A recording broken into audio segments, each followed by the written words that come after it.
Hello বন্ধুরা, আজকে তোমাদের সাথে একটা জিনিস শেয়ার করতে চাই, চলো দেখাই। আর এই দেখো, আমার ছেলে শোয়ার জায়গা ওর বাবার পিঠের ওপর শুয়ে আছে।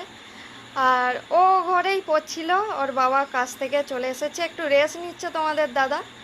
আর আমার ছেলে এসে ওর বাবার কাছে এলো, তারপর দেখি চুপচাপ। আমি এসে দেখি, আই দেখো আমার ছেলে কেমন ওর বাবার পিঠের ওপর শুয়ে আছে। এটা কিন্তু ওর ছোটোবেলা থেকেই অভ্যেস।